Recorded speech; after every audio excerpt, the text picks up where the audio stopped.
Gospel centred life यानी कि सुसमाचार आधारित जीवन, ये एक टाइटल है जिसके ऊपर मैंने एक छोटी सी सीरीज शुरू करी है। And today I am going to record the third sermon in this topic. तो अगर आप मेरे YouTube चैनल पे जाएंगे तो वहाँ पर आप देखेंगे कि गॉस्पल सेंटर्ड लाइफ के ऊपर मैंने एक टीचिंग देना शुरू करा है। क्यों हम इसके ऊपर बात कर रहे हैं? Why we are talking about the gospel? क्योंकि सुसमाचार या गॉस्पल वो संदेश है या वो मैसेज है परमेश्वर का जिसके द्वारा जीवन बदलते हैं।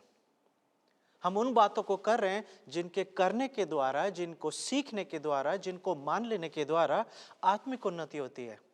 और अगर हमारे जीवन का उद्देश्य स्पिरिचुअल ग्रोथ नहीं है तो हम कुछ भी कर लें अपने जीवन में, हम दुनिया तो जीत सकते हैं। जैसे यीशु मसीह ने बोला कि एक व्यक्ति था वो अपने दृष्टांत में इस चीज़ को सिखा रहे हैं कि एक व्यक्ति था जिसने सब कुछ कमा लिया, सब कुछ उसके पास आ गया और वो अपने मन में बोलता है कि अब मेरे पास सब कुछ है, मैं चैन से रह सकता हूँ।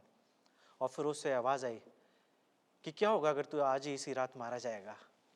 और वही सवाल मैं आपसे पूछना चाहता हूँ, today you are going to die. कुछ ऐसा होता है कि आज आपके साथ कुछ ऐसी दुर्घटना घट जाएगी, where you are going to spend your eternity.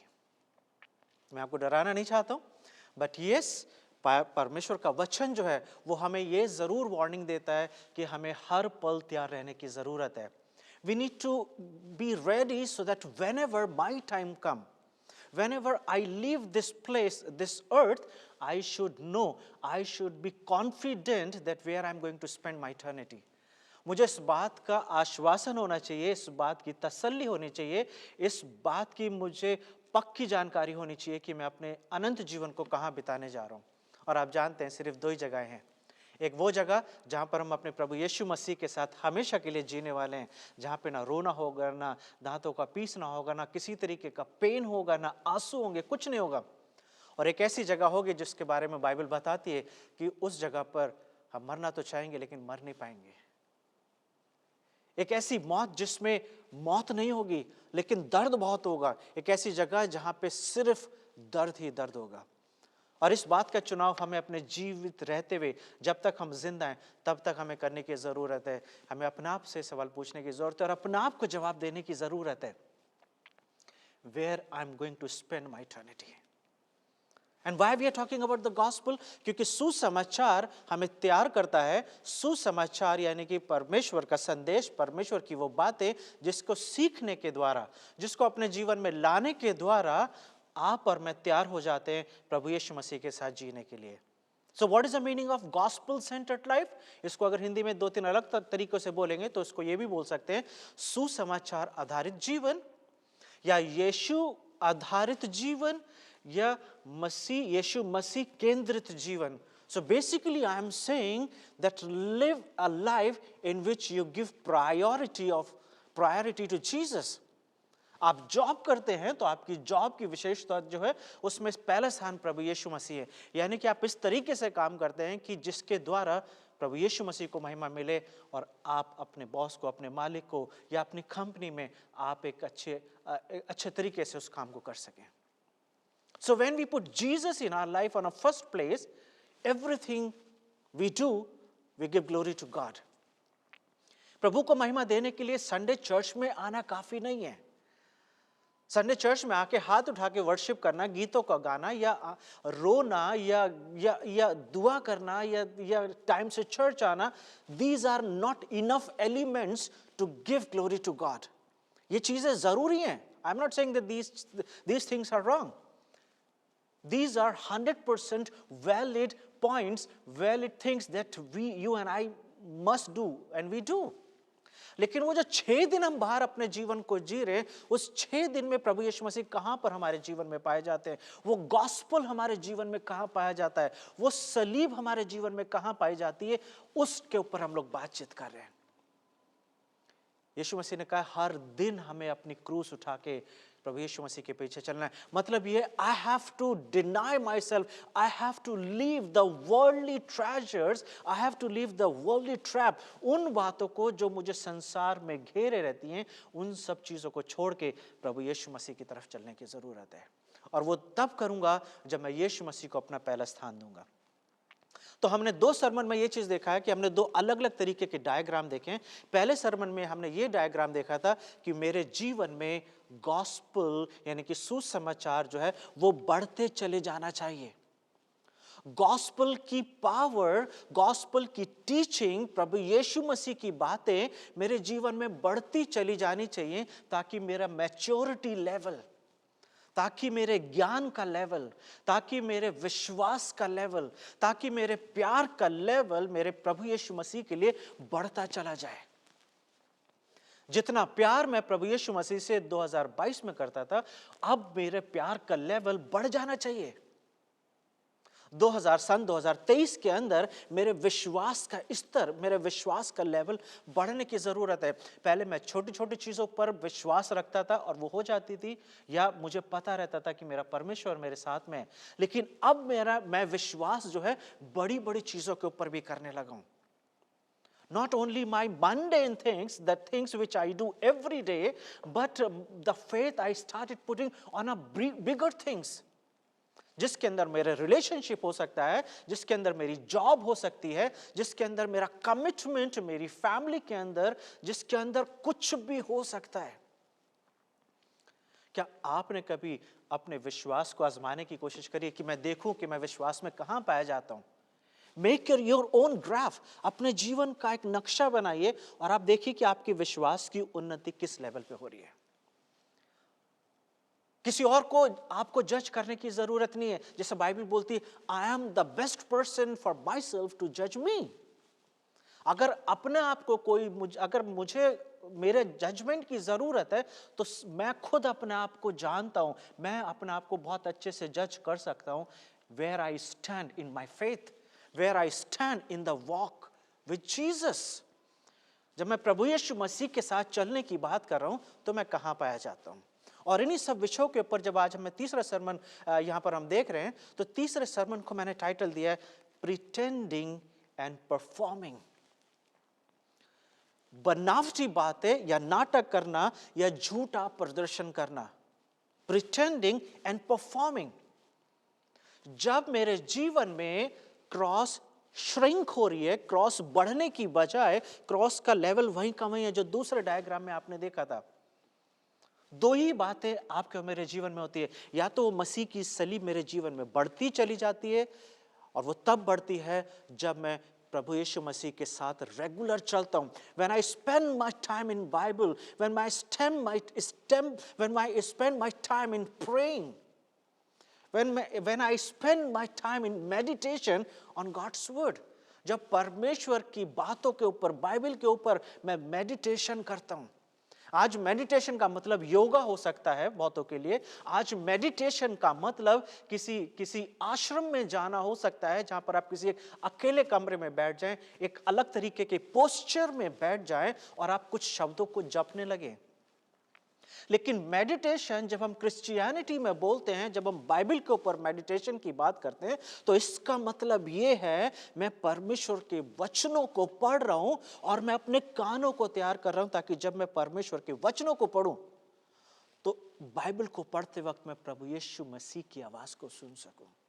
So that I may hear that still voice, वो छोटी सी, वो धीमी सी आवाज जो मुझसे बातें करती है, और वो आवाज जो मुझे गाइड करती है। That the Holy Spirit which speaks to me from inside of me. पवित्र आत्मा पाए हुए लोग हैं, लेकिन फिर भी शायद पवित्र आत्मा को नहीं सुन रहे होते हैं। और उसी चीज के ऊपर हम बात करें, what does it meaning to be pretending and performing? Pretend करना मतलब कि जो आप है नहीं उसके बारे में बनना, उसके बारे में कहना। और परफॉर्मिंग, प्रिटेंडिंग के कॉन्टेक्स्ट में ही कुछ ऐसी चीजें करना या बन के दिखाना जो मैं हूं नहीं। तो अगर दोनों शब्दों के लिए, प्रिटेंडिंग और परफॉर्मिंग के लिए अगर कोई एक शब्द है, तो वो एक शब्द हो सकता है हिपोक्रेसी। और ये वो शब्द है जिसके लिए जो प्रभु यीशु मसीह ने फरीसियों के लिए इस्तेमाल करा है, जिनके पास ज्ञान तो था, जिनके पास वचन की नॉलेज तो थी, अंडरस्टैंडिंग तो थी, लेकिन फिर भी उनका विश्वास, उनका कॉन्फिडेंस परमेश्वर पर नहीं है। वो बाइबल को तो जानते हैं, लेकिन फिर भी Jesus says that they are hypocrites. झूठे लोग जो चर्च में पाए जाते हैं, ये वो लोग होते हैं जिन्हें गॉस्पेल का ज्ञान तो होता है, लेकिन गॉस्पेल का एप्लीकेशन नहीं होता है। तो हम अपनी आंखों को बंद करें और दुआ करें कि प्रभु आज के वचन से आप मेरे से बातचीत करें और सिखाइए कि क्या क्या चीजें हैं जो मुझे नहीं करनी है, जिसके ना करने के द्वारा मेरा जीवन बदलता है। प्रभु जी, मैं आपका धन्यवाद देता हूं कि एक बार फिर से आपने हम सबको ये मौका दिया प्रभु कि हम एक साथ बैठे और आपके वचन का अध्ययन करें प्रभु, और मिलकर सीखें कि गॉस्पेल कितना इंपॉर्टेंट है मेरे जीवन में, कि सुसमाचार कैसे मेरे जीवन को बदलता है, कैसे ट्रांसफॉर्म करता है, कैसे मुझे एक नया इंसान बनाता है। मदद करें प्रभु, ताकि मैं ईमानदारी का जीवन जीऊं, वो जीवन जीऊं जो प्रभु जी आपको पसंद आता है। आज के वचन से प्रभु आप मेरे से बातचीत करें, यीशु मसीह के नाम से इस दुआ को मांगते हैं, आमीन। Let's examine our hearts. आप और मैं अपने जीवनों का अवलोकन करते हैं, अपने जीवनों को जांचते हैं और देखते हैं कि क्या मैं गॉस्पेल सेंटर्ड लाइफ जी रहा हूं, क्या मैं सुसमाचार आधारित जी रहा हूं। कैसे मैं पता लगाऊंगा, how I can know that I M living a gospel centred life. जब विश्वास की बात की जाती है, जैसे मैंने बोला कि क्या मैं सुसमाचार पर विश्वास करता हूं, यानी कि यीशु मसीह के उस काम के ऊपर मैं विश्वास करता हूं जो उन्होंने संसार में रह के करा है, तो विश्वास का मतलब होता है कि जिस चीज को मैं विश्वास कर रहा हूं उस चीज को मैं प्रैक्टिस भी करता हूं। I can't say that I believe but I don't practice what I believe. समझिए थोड़ा सा इस चीज को, सिर्फ विश्वास करना काफी नहीं होता है। Faith without work is dead, जैसे जेम्स ने बोला, याकूब की किताब में लिखा हुआ है कि विश्वास बिना कर्म के अधूरा है। It's a dead faith. विश्वास रखना काफी नहीं है। और हमारे मसीह समाज में, हमारे क्रिश्चियन वर्ल्ड के अंदर बहुत सारे ऐसे लोग हैं जो ये बोलते हैं हम प्रभु यीशु मसीह पर विश्वास करते हैं, yes I believe in the gospel. मैं यीशु मसीह के सुसमाचार पर विश्वास करता हूं, जिसके द्वारा अनंत जीवन मिलता है, जिसके द्वारा पापों की क्षमा मिलती है, जिसके द्वारा मुझे परमेश्वर के साथ फिर से जुड़ने का मौका मिलता है। और जब मैं विश्वास की बात कर रहा हूं तो मुझे अपने आप से सवाल यह पूछना है कि क्या मैं विश्वास में जीवन जी रहा हूं? Can I say that my action also speaks about my faith? ऐसा फ्रेज है जिसमें बोला जाता है action speaks louder than words. हमारी क्रियाएं जो हैं, हमारे काम जो हैं, वो इस बात को बताते हैं कि मैं कैसा व्यक्ति हूं। किसी इंसान को अगर समझने की जरूरत है, उसके विचारों को समझने की जरूरत है, आपको यह समझने की जरूरत है कि उसकी पर्सनैलिटी क्या है, वो किस तरीके से सोचते हैं। Just spend some time with that person. और जिस इंसान के साथ आप समय बिताते हैं उसके काम करने के तरीके को देखें। वो कैसे लोगों से बात करता है, वो कैसे उठता है, कैसे बैठता है, क्या करता है और क्या नहीं करता, आपको पता चल जाएगा कि उसकी सोच कैसी है। Because action speaks louder than words. अगर मैं बोलता हूं कि मैं महात्मा गांधी पर विश्वास करता हूं, if I say I believe in the ideology of Mahatma Gandhi, मुझे महात्मा गांधी के विचार बहुत अच्छे लगते हैं और मैं उन पर विश्वास करता हूं, तो इसका मतलब यह है कि मैं महात्मा गांधी जैसे जीवन को भी जी रहा हूं।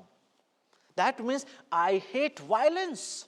मैं उस लड़ाई झगड़े से दूर रहता हूं, क्योंकि महात्मा गांधी लड़ाई झगड़े से दूर रहते थे। So that means I am the person who love piece. तो सिर्फ ये कह देना काफी नहीं है कि मैं महात्मा गांधी के विचारों से बहुत प्रभावित हूं, मैं महात्मा गांधी के विचारों से सहमति रखता हूं, लेकिन अगर मैं उनके जैसा जीवन नहीं जी रहा हूं तो मेरा ये कहना बेकार है। It's when when I am saying that I believe in the ideology of Mahatma Gandhi. और जब मैं ये बात कर रहा हूं कि प्रिटेंडिंग यानी कि बनावटी चीजें करना, सो व्हाट इज प्रिटेंडिंग? बनावटी बातें होती क्या है? Pretending means false appearance. Dictionary में प्रिटेंडिंग का जो मतलब है उसका मतलब है फॉल्स अपीयरेंस, मतलब कि जो आप हैं नहीं वो आप करने की कोशिश कर रहे हैं। जब सुसमाचार का एप्लीकेशन, जब सुसमाचार की बातें मेरे जीवन में नहीं पाई जाती हैं, मुझे ज्ञान तो है, सुसमाचार का मतलब है कि यीशु मसीह का इस जमीन पर आना, मनुष्य बनना, एक आज्ञाकारिता का जीवन जीना और फिर सलीब की मृत्यु को सह लेना, और एक ऐसी मृत्यु जिसपे बहुत ज्यादा दर्द था, which was full of pain,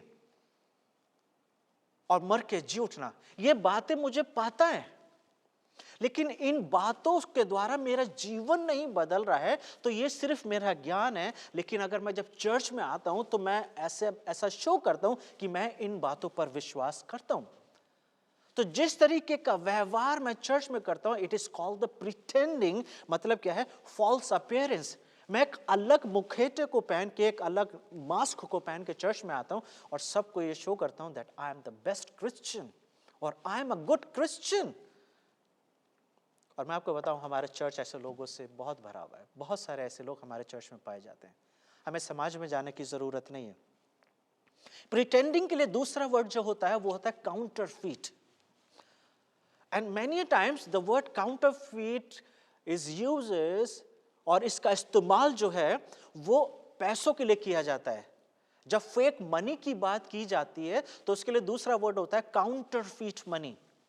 और अगर आपने कभी फेक करेंसी देखी है, नकली नोट देखा है, आप जिस भी देश में रहते हैं, अगर आपने नकली नोट देखा है, तो आप जब नकली नोट को और असली नोट को बिल्कुल साथ साथ रखते हैं, तो कई बार आप देखेंगे कि नकली नोट इतना ओरिजिनल लगता है कि अगर आप ध्यान से नहीं देखेंगे तो आपका नुकसान हो सकता है। You can be cheated easily. जो लोग नकली नोटों को बनाते हैं वो इस बात का ध्यान रखते हैं कि फेक करेंसी बनाते वक्त फेक करेंसी बिल्कुल ओरिजिनल जैसी लगनी चाहिए। और फेक क्रिश्चियंस भी कई बार बिल्कुल जेन्युइन क्रिश्चियंस लगते हैं। और इसलिए पौलुस के जितने भी लेटर्स हैं, आप देखेंगे वो ज्यादातर इसी बात के लिए लिखे जा रहे हैं कि झूठी शिक्षाओं से सावधान होना है। Beware of the false teaching। False teaching जो है वो शुरू से चर्च के अंदर आ रही है। आपको मैं एक चीज बताऊं कि अगर आप नए नियम की स्टडी करेंगे तो एक चीज आपको समझ में आएगी कि चर्च को शुरू से नुकसान जो हुआ है बाहर से नहीं हुआ है। चर्च को नुकसान शुरू से अंदर से हुआ है, और वो अंदर से झूठी शिक्षाओं के द्वारा चर्च के अंदर हमेशा प्रॉब्लम रही है।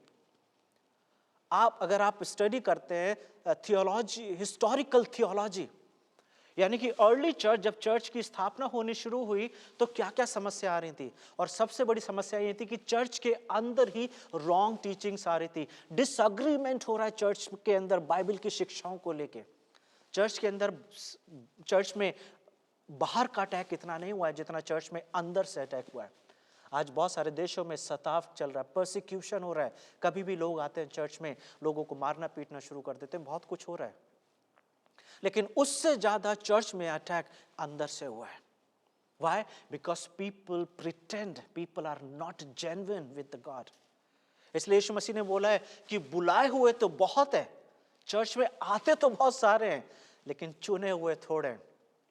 सिर्फ कुछ ही लोग होते हैं चर्च में भी, हर एक चर्च में, जो जेन्युइन होते हैं।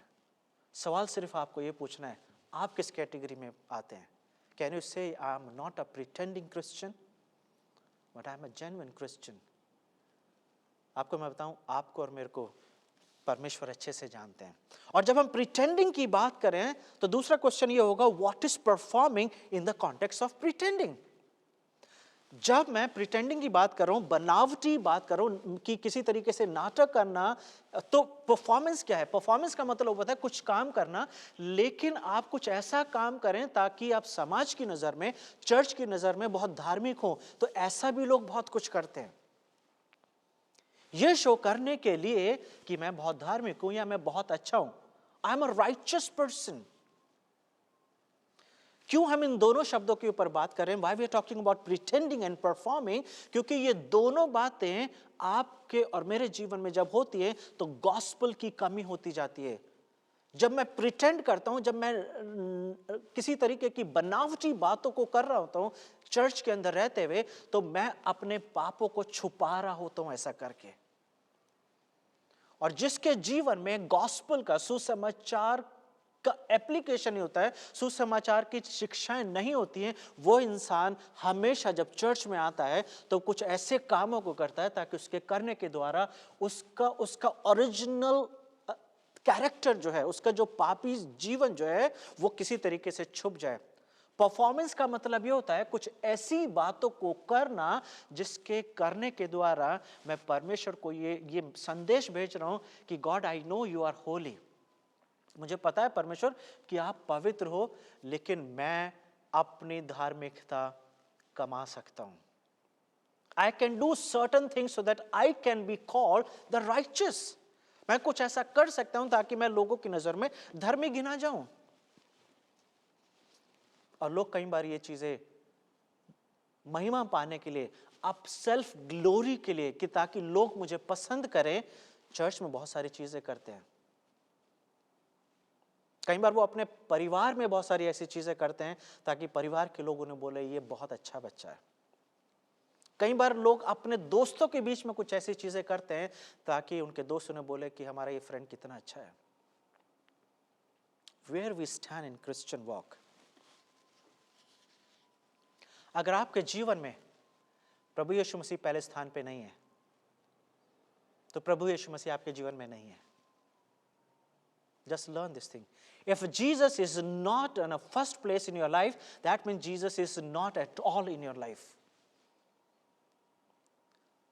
हम संसार के सृष्टिकर्ता की बात कर रहे हैं। अगर वो सृष्टिकर्ता, उसकी बातें यानी कि गॉस्पल, सुसमाचार यानी कि परमेश्वर की ये बातें जो बाइबल में लिखी हुई है, अगर ये आपके और मेरे जीवन में नहीं है, पहले स्थान पे नहीं है, तो ये बातें किसी और स्थान पे नहीं हो सकती हैं। एक कैरेक्टर के बारे में हम स्टडी करेंगे। You can turn with me book of act, प्रेरितों का काम निकालेंगे और उसको उसके चौथे चैप्टर को निकाल सकते हैं। You can turn with me book of acts chapter 4 और उसको मैं 32वें वर्ष से मैं आपके सामने पढ़ूंगा। यहां पर हम कुछ लोगों को देखेंगे कि लोग जब चर्चेस स्थापित हो रहे हैं, जब प्रथम शताब्दी में अर्ली चर्च जब वो बन रहे हैं, तो किस तरीके का व्यवहार लोग करते थे और गॉस्पल किस तरीके से लोगों के जीवन को बदल रहा है। मैं उसको 32 से पढ़ता हूं। यहां पे ऐसा लिखा हुआ है, और विश्वास करने वालों की मंडली एक चित्त और एक मन के थे। विश्वास करने वालों के, basically the people who believed in the gospel, the people who confessed their sin, वो लोग जिन्होंने अपने पापों को मान लिया है। ऐसी दुआ करे कि हे परमेश्वर, मैं जानता हूं कि मैं पापी हूं, मुझे क्षमा कर दीजिए और मुझे अपने पास अपना बेटे के रूप में ग्रहण कर लीजिए। कभी आपने ऐसी दुआ करी है क्या? कभी आपके जीवन में ऐसा समय आया कि आपने प्रेयर करिए, लॉर्ड प्लीज फॉरगिव मी,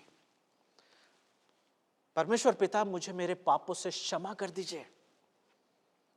कई बार ऐसा लगता है कि मैं मसीह घराने में पैदा हूं, because I am born in a Christian family and from my childhood, बचपन से मैं चर्च जा रहा हूं, मैं संडे स्कूल जा रहा हूं, मैं यूथ का भी हिस्सा रहा हूं, और फिर जब बड़ा हो गया मैं डीकन की कैटेगरी में आ गया, एल्डर की कैटेगरी में आ गया। लेकिन क्या कभी आपको वो दिन याद है कि आपने ये दुआ करी है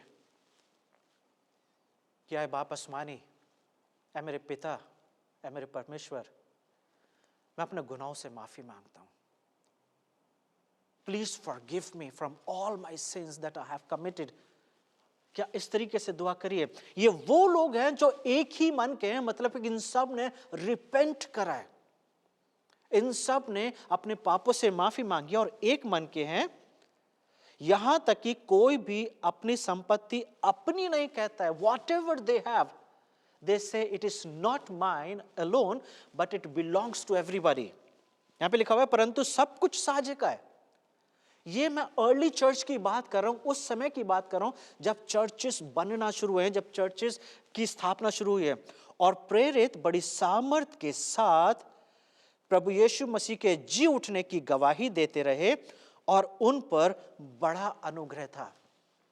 चेलों की बात की जा रही, जहां पे पतरस है, यूहन्ना है, कि उनके ऊपर they had a great grace.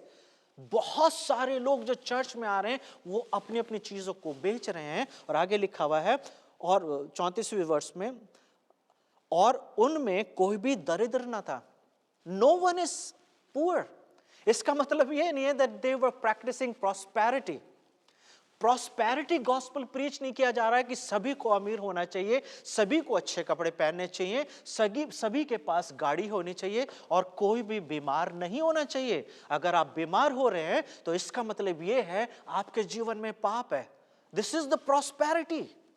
लेकिन यहां पे प्रॉस्पेरिटी की बात की जा रही है, इसका मतलब यह है कि जितने भी लोग चर्च में आ रहे हैं, अगर उनकी कोई जरूरत है तो उन जरूरतों को पूरा किया जा रहा है, बाहर से नहीं, चर्च के लोगों के द्वारा। और कैसे किया जा रहा है? क्योंकि जिनके पास भूमि या घर थे, यानी कि the people who have land, the people who have their own houses, they were selling them.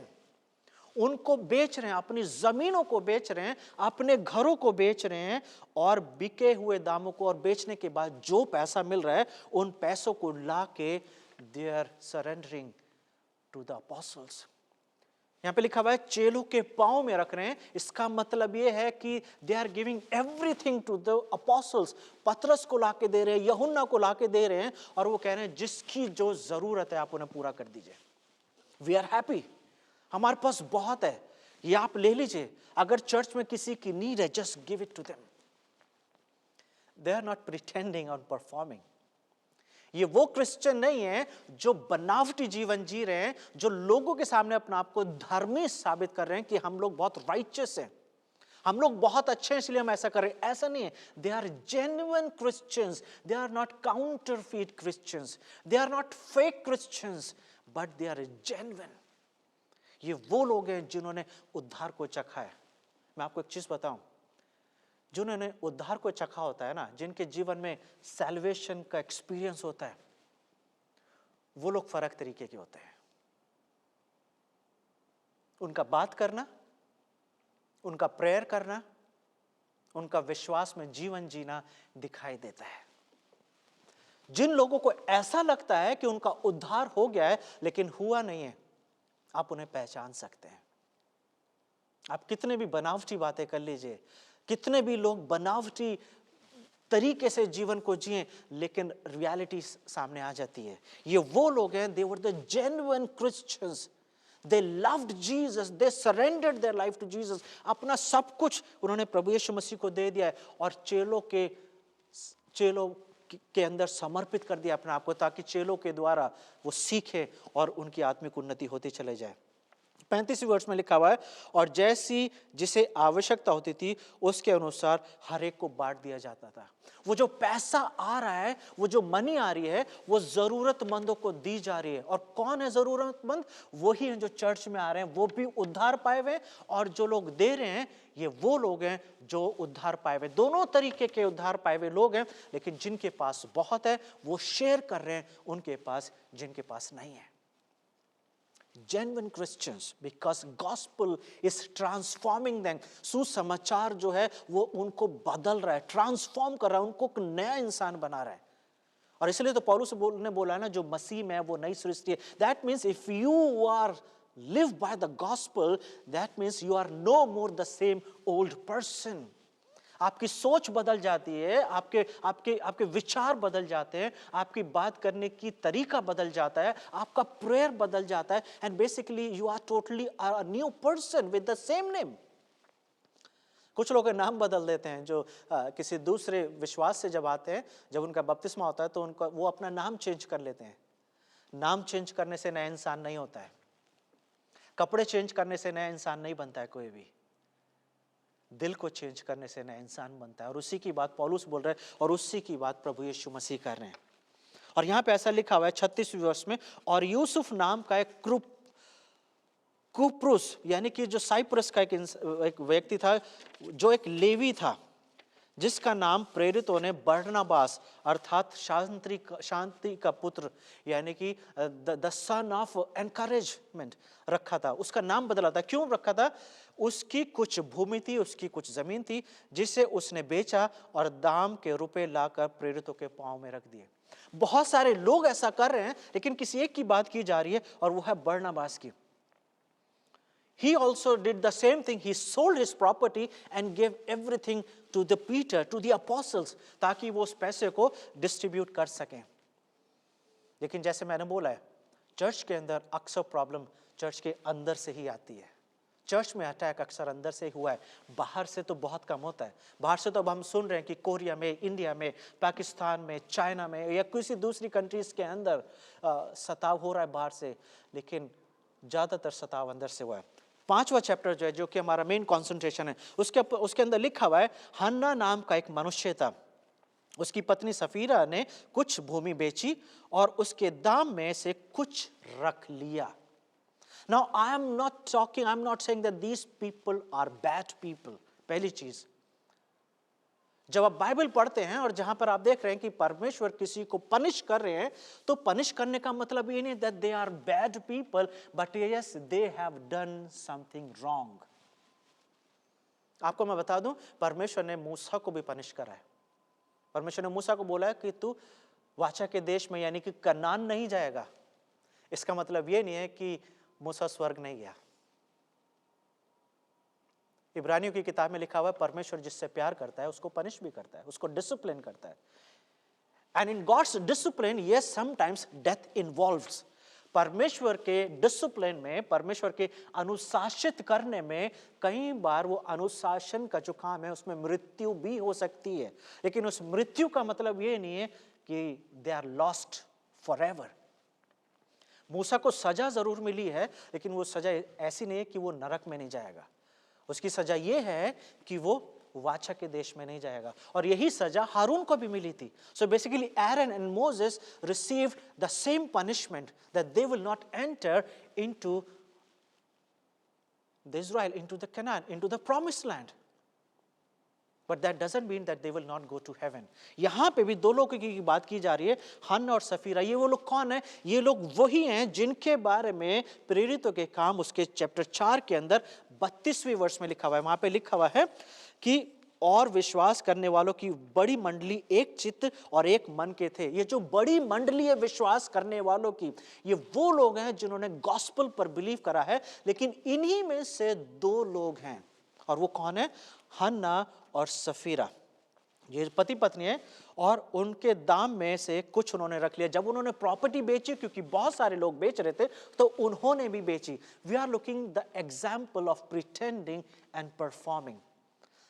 हम उन लोगों को देखना चाह रहे हैं, किस तरीके के वो लोग होते हैं जो प्रिटेंड करते हैं, जो चर्चेस में आके ये शो करते हैं कि वो बहुत अच्छे हैं, या परफॉर्म करते हैं, किसी तरीके के कामों को करते हैं जिसमें कई बार झाड़ू लगाना हो सकता है, और गंदगी साफ करनी है, और चर्च की डेकोरेशन हो सकती है, पास्टर के साथ चर्च का कोई काम करना हो सकता है, किसी भी तरीके का प्रेजेंटेशन हो सकता है। So basically they are the people, they do the fake presentation, they show something else, but basically they are something else. तो इन लोगों ने जब अपनी जमीन बेची, कुछ अपने लिए रख लिया, और ये बात उसकी पत्नी जानती थी।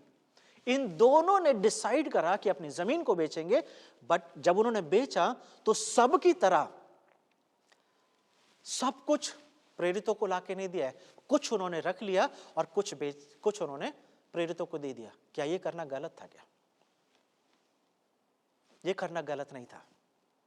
अगर आपने कुछ रखा है, that is for you, there is no harm. आपको जरूरी नहीं है कि जो दूसरे कर रहे हैं वो आपको भी करना है। तो यहां तक उन्होंने कोई गलती नहीं करी है। लेकिन आगे जब हम पढ़ते हैं, शैतान ने तब और उसका एक भाग लाकर प्रेरितों के पांव में आगे रख दिया। जब उन्होंने प्रेरितों के पास लाके वो पैसा रखा, तो वो ये शो कर रहे हैं कि ये जो सारा हमने अपनी जमीन बेची है, इस जमीन से जितना पैसा आया, ये सारा पैसा पतरस हम आपको दे रहे हैं, यूहन्ना हम आपको दे रहे हैं, ताकि जैसे दूसरे लोग दे रहे हैं तो हम भी दें, ताकि दूसरों की मदद हो सके। नाउ दे आर प्रिटेंडिंग, कुछ ऐसी चीज करके दिखा रहे हैं जिसके करने के द्वारा ये दूसरों की तरह अच्छों की कैटेगरी में आ जाए। But they are good people, I am telling you, they are not bad people.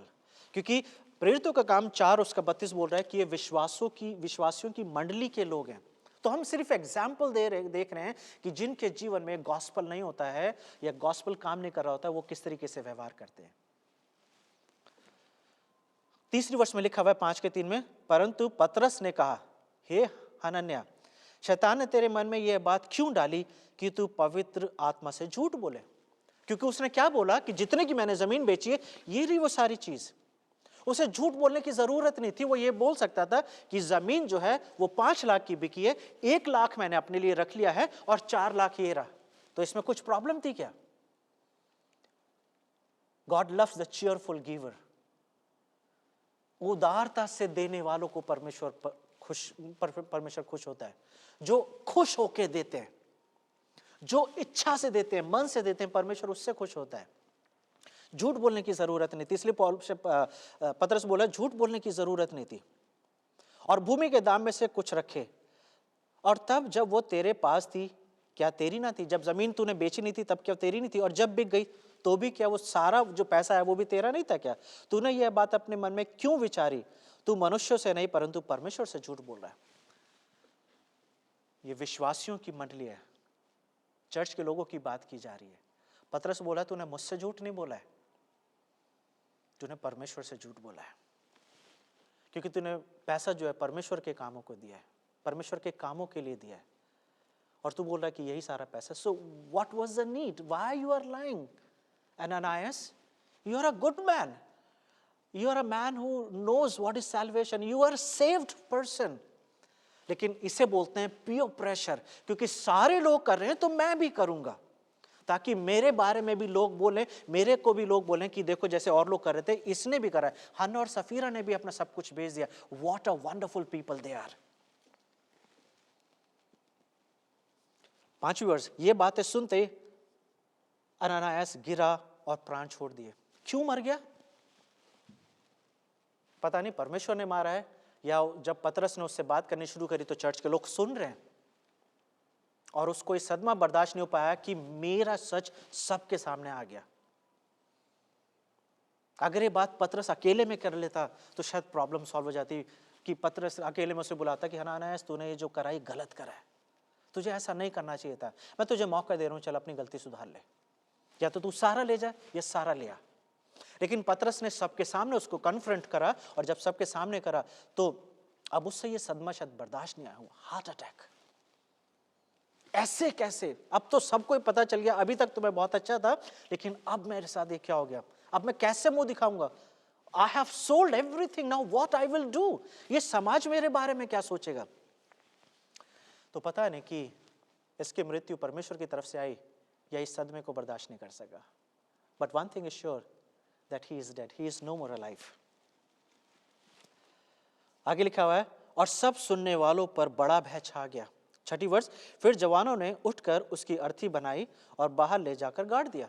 Wait नहीं करा है कि उसकी पत्नी आएगी, उसकी पत्नी को भी बता दें कि ये मर गया, उसका फ्यूनरल हो गया है। 7वीं वर्ष, लगभग 3 घंटे के बाद उसकी पत्नी आई और जो हुआ था ना जानकर भीतर आई, और तब पतरस ने उससे पूछा, मुझे बता क्या तूने वो भूमि इतने में ही बेची है? नाउ पीटर इज कन्फ्रंटिंग सफायरा, और पूछ रहा है कि तेरे पति ने लाके इतने पैसे दिए, क्या जमीन इतने की ही बिकी है?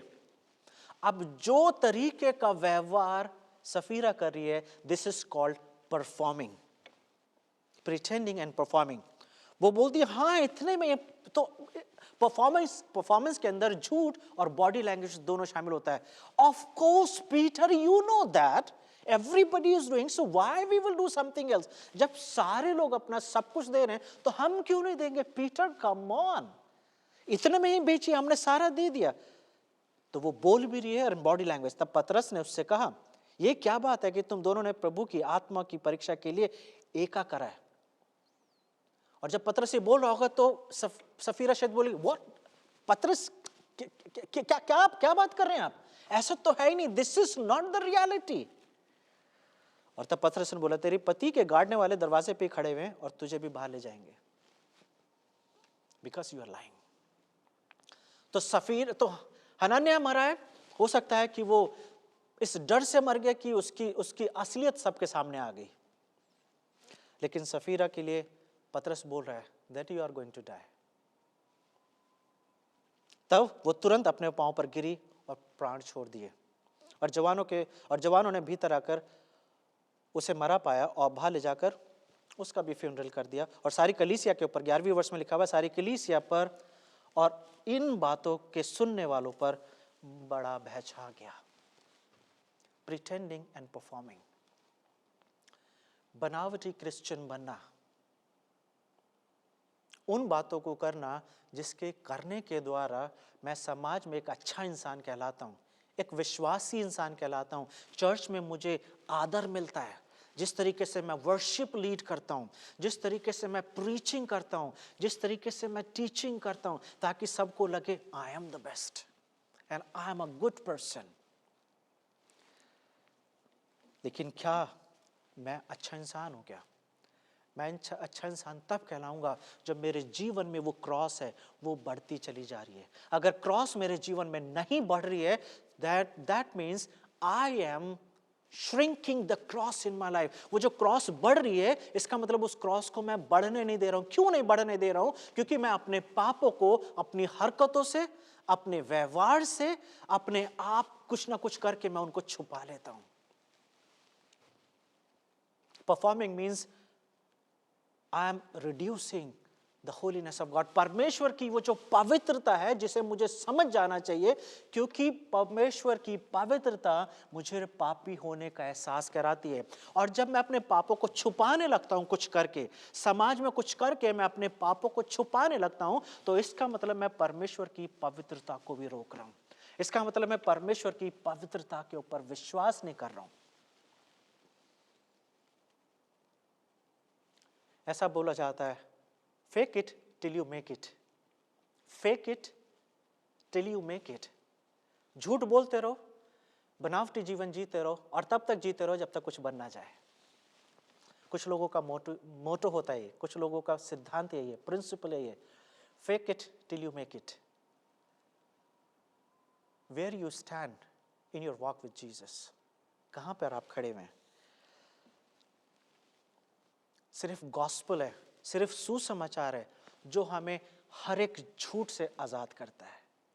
सुसमाचार है, प्रभु यीशु मसीह की जो बातें हैं वो हमें सब बातों से आजाद करती है। इसलिए यीशु मसीह ने बोला है कि आई सेट यू फ्री, मैं तुम्हें सब बातों से आजाद करता हूं, आई मेक यू फ्री। और जिसको प्रभु यीशु मसीह ने आजाद करा है वो हमेशा के लिए आजाद है। लेकिन वो कब आजाद होता है?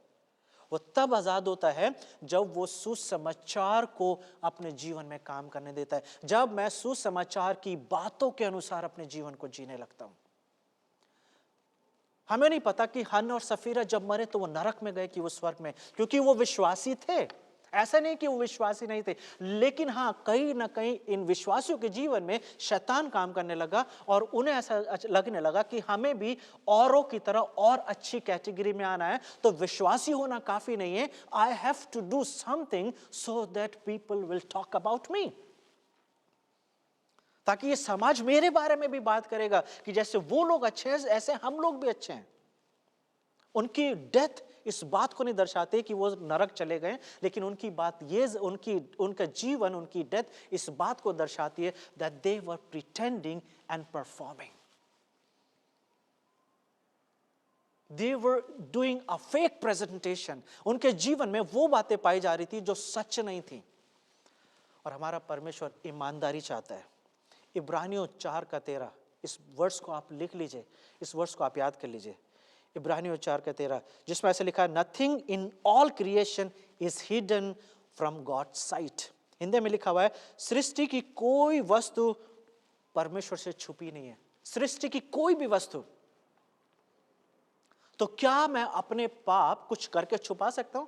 Yes, I can do for the church people. मैं अपनी मंडली के साथ, अपने चर्च के साथ, अपनी कलीसिया के साथ मैं अपने पापों को छुपा सकता हूं, और कलीसिया के लोग मुझे हमेशा बहुत अच्छा बोलेंगे। और इसलिए मत्ती के 7:21 और 22 में लिखा हुआ है कि उस दिन, न्याय के दिन, बहुत सारे लोग आएंगे और बोलेंगे, हे परमेश्वर, हमने तेरे नाम से ये करा है, तेरे नाम से हमने दुष्ट आत्माएं निकाली हैं, तेरे नाम से हमने चंगाइयां करी हैं, तेरे नाम से हमने टीचिंग करी है, तेरे नाम से हमने बहुत सारी प्रीचिंग करी है। और वहां पर यीशु मसीह बोल रहे हैं कि मैं उनसे कह दूंगा, really? I don't know you. मैं तुम्हें नहीं जानता, तुम किसकी बात कर रहे हो, कौन सी दुष्ट आत्माएं निकाली हैं, मुझे नहीं पता तुमने कब प्रीचिंग करी।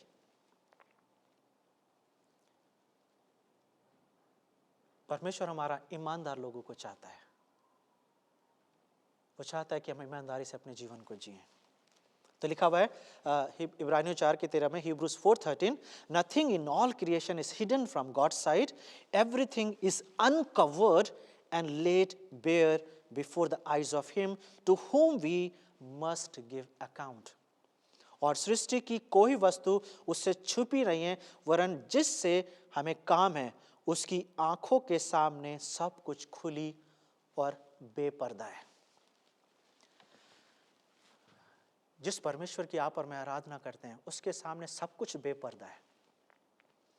Everything is wide open. आइए हम अपने पापों को माने, उन पापों को जो हम अकेले में करते हैं, उन पापों को छोड़ें जिन पापों के बारे में केवल आप और मैं ही जानते हैं। मैंने सरमन की स्टार्टिंग में बोला था, अपने आप को जितने अच्छे से मैं जानता हूं कोई नहीं जानता। No one knows me as I know myself. मैं इंसानों की बात कर रहा हूं, जबकि मैं जानता हूं कि जो कोई और नहीं जानता उसको भी परमेश्वर जानते हैं। तो जब परमेश्वर सब कुछ जानता है तो क्यों ना हम उस जानने वाले परमेश्वर के सामने अपने आप को रख दें और कहें, आए बाप आसमानी, तू तो सब कुछ जानता है। तू मेरे उठने को जानता है, तू मेरे सोने को जानता है, तू मेरे उठने वाले विचारों को, यानी कि you know every thought in my heart, in my mind, you know what I think. Psalm 139। तो जब वो सब कुछ जानता है, सो व्हाई प्ले गेम? क्यों खेल खेलें? It's better to surrender your life to Jesus, क्योंकि सुसमाचार हमें आजाद करता है। Gospel set us free from everything, and if you are not free, we are not in Christ.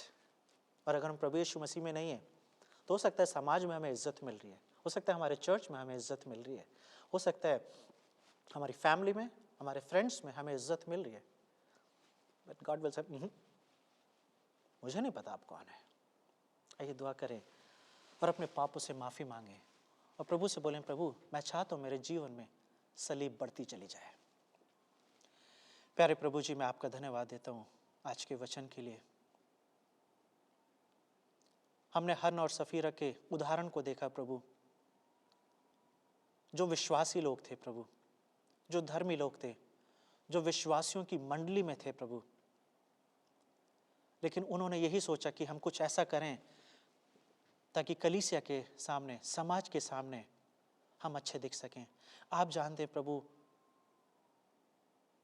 आज समाज बहुत सारे ऐसे लोगों से घिरा हुआ है, भरा हुआ है प्रभु, जो हन्न और सफीरा की तरह है। वापस माने आप मदद करें प्रभु जी, ताकि सुसमाचार बहुतायत से हमारे जीवन में काम करे, ताकि प्रभु जैसे पौलुस बोलता है कि जो मसीह में है वो नई सृष्टि है, हर एक जन बॉर्न अगेन के अनुभव को महसूस करे प्रभु। Everybody may experience born again, everybody may know that he and she is born again. हर एक सुनने वाला इस बात को समझ जाए और मान ले प्रभु कि हाँ, उसका नया जन्म हो गया है। मदद करें प्रभु ताकि चर्चेस बढ़ते चले जाएं, डेवलप हों प्रभु, और कलीसियाओं में बड़ा काम हो सके। हर एक सुनने वाले को आप ब्लेस करें प्रभु, कन्विक्ट करें, ताकि हर एक सुनने वाला अपने पापों से माफ़ी मांग के अपने जीवन को बेटर बना सके। यीशु मसीह के नाम से इस दुआ को मांगते हैं, आमीन। Thank you for listening. मैं विश्वास करता हूँ कि ये जो सीरीज़ शुरू करी है गॉस्पेल सेंटर्ड लाइफ, इसके सुनने के द्वारा आप कुछ सीख रहे हैं। अगर आप सीख रहे हैं तो अपने जीवन में प्रैक्टिस ज़रूर करें। जैसे मैंने स्टार्टिंग में बोला है, practice without faith is nothing. Gospel का एप्लीकेशन, गॉस्पेल से जो बातें सीखी जाती हैं, सुसमाचार में के द्वारा जो बातें सीखी जाती हैं, वो जीवन में होनी ज़रूरी है। दूसरा चीज़ मैं आपको जानकारी देना चाहता हूँ कि मैं न्यूयॉर्क में हूँ और मैं बहुत जल्दी चर्च शुरू करना चाह रहा हूँ, हिंदी चर्च। और मैं चाह रहा हूँ कि जो लोग कहीं नहीं जाते हैं, जो लोग चाहते हैं कि उनके साथ बाइबल स्टडी शुरू की जाए, आप कहीं भी रहते हैं न्यूयॉर्क में, आप मेरे से कांटेक्ट कर सकते हैं। आपको मेरी डिटेल्स मेरे सरमन में मिलेंगी। आप उन डिटेल्स को लेके आप अपना सरमन या तो आप मैसेज कमेंट्स में छोड़ सकते हैं, किसी भी तरीके से मुझसे कांटेक्ट करें। मैं चाहता हूं कि मैं आपसे मिलूं और मदद करूं, ताकि आप और मैं मिल के प्रभु के और नज़दीक जा सके। मिल के हम बाइबल स्टडी करें, मिल के हम अच्छी फेलोशिप करें और एक अच्छा चर्च शुरू कर सकें। So I am waiting, I am looking for your comments, I am looking for your contacts. Feel free to contact me. God bless you. Have a wonderful week.